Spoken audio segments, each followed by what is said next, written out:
Once upon a time, not so very long ago in the grand scheme of things, there was a grain that ruled the fields of Europe. This grain was spelt. For something like 8,000 years, it was the go-to carbohydrate for everyone from Roman legionaries, who called it the marching grain, to medieval peasants. It was tough, it was reliable, and it was nutritious. It didn't ask for much, just a patch of earth, and it would grow, providing sustenance year after year. Think of it as the original workhorse of the pantry, the gladiator of grains, ready to take on whatever the world threw at it. It was a staple food that defined entire civilizations. Then, in the mid-20th century, a new kid arrived on the block. This wasn't just any new grain, it was a product of human ingenuity, born from the agricultural ambitions of the Green Revolution. This was modern dwarf wheat. It was designed with one primary goal in mind: high yield. Scientists and farmers worked together to create a plant that was short, stocky, and could support a massive head of grain without falling over. This new wheat was a specialist, bred for the specific conditions of industrial agriculture. It promised more food, faster production, and a streamlined process from field to factory, forever changing the landscape of our farms and our food. The fundamental difference between these two grains isn't just their age, it's their entire life philosophy. Spelt is a survivor, a generalist that evolved to thrive in a variety of challenging environments.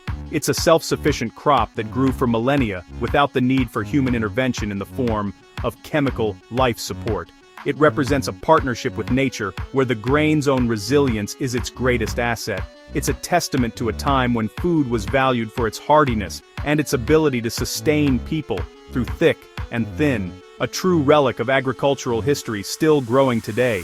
In stark contrast, modern wheat is a dependent. It was engineered for convenience and efficiency, not for resilience. Its very design makes it reliant on a system of external inputs. It was bred to be a high-performance machine, but like many high-performance machines, it requires constant maintenance and a very specific type of fuel to keep running. This shift from a hardy, independent grain to a fragile, dependent one represents a major turning point in our relationship with the food we grow. It's a story of how we traded rugged self-sufficiency for industrial-scale output, and the consequences of that trade are worth examining.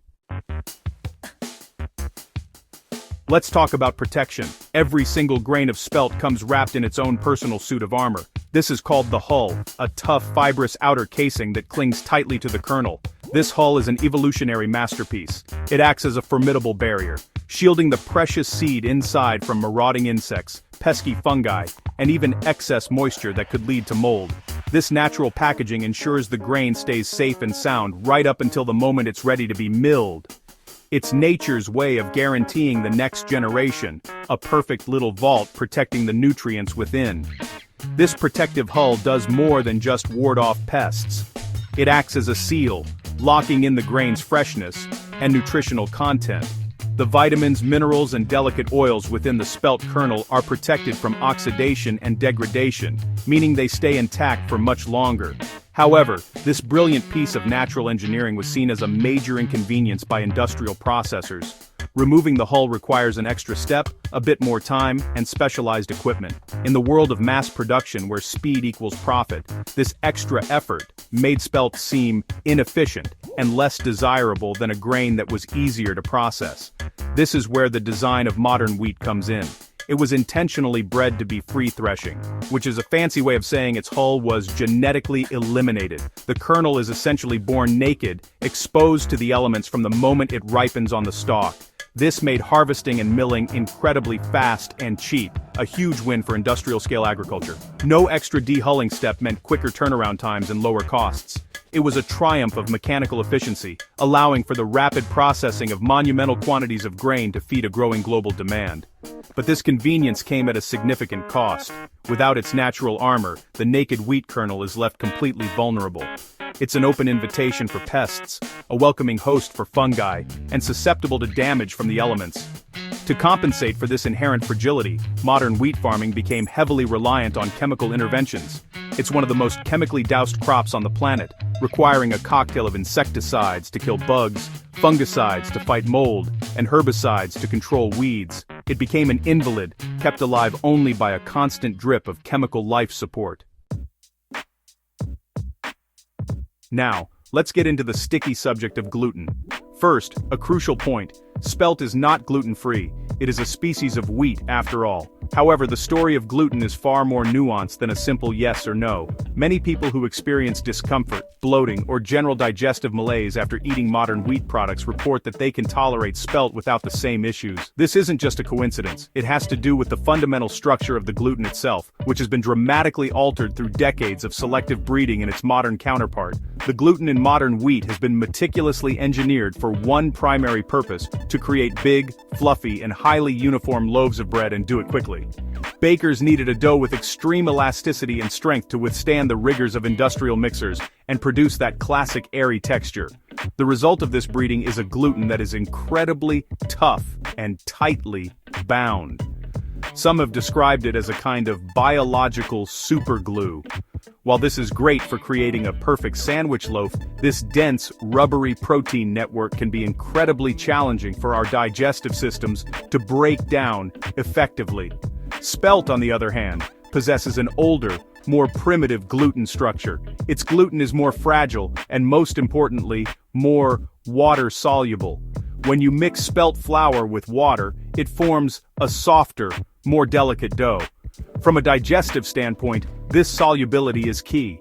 A protein that dissolves more easily in water is also more accessible to your digestive enzymes. This means the gluten in spelt can be broken down more completely and with less effort from your gut, which may explain why it's often perceived as being gentler on the system. This difficulty in breaking down modern wheat's super gluten can irritate the lining of the gut. For some individuals, this can lead to inflammation, bloating, and an uncomfortable immune response, even if they don't have celiac disease. The undigested protein fragments can cause trouble. Spelt's more delicate gluten structure simply doesn't present the same kind of biological challenge. When prepared using traditional methods like long sourdough fermentation, spelt becomes even more digestible, as the wild yeasts and bacteria pre-digest some of the gluten and phytic acid for you before it even gets to your stomach. So, you're ready to invite this ancient grain into your kitchen. Good move. But before you dive in, you should know that spelt doesn't behave exactly like the all-purpose flour you're used to. Its unique properties require a slightly different approach, but the rewards, a sweet, nutty flavor and a tender crumb, are well worth it. The first rule of baking with spelt is to be gentle. Because its gluten is more fragile, it can't handle the aggressive kneading that modern wheat doughs require.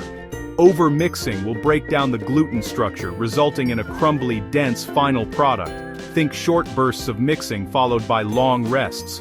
When it comes to hydration, spelt is a bit of a sponge, but it releases water differently. You'll often find that a slightly wetter, stickier dough yields the best results. Don't be afraid to add a little extra liquid and let the flour fully absorb it. And while you can make a quick loaf with spelt, its true potential is unlocked with long, slow fermentation.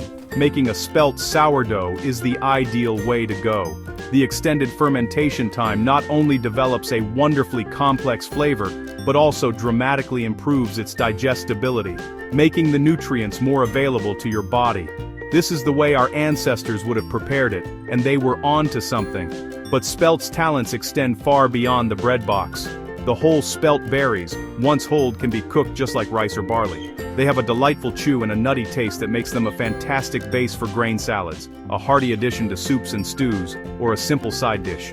You can also find spelt flour in various forms, from whole grain to light, sifted versions, which are perfect for making everything from pancakes and waffles to pasta and pastries. It's a versatile ingredient that can easily find a home in almost any meal of the day, adding a touch of ancient history and deep flavor. Ultimately, choosing spelt over modern wheat is about more than just taste or texture. It's a conscious decision about the kind of food system you want to support. It's a vote for agricultural resilience over industrial convenience. It's a return to a crop that works in harmony with the soil, rather than one that depends on a constant stream of chemicals to survive. By bringing grains like spelt back to our tables, we are not just rediscovering a delicious and nutritious food, we are reconnecting with a more sustainable and time-tested way of eating, one that values the inherent strength of nature itself.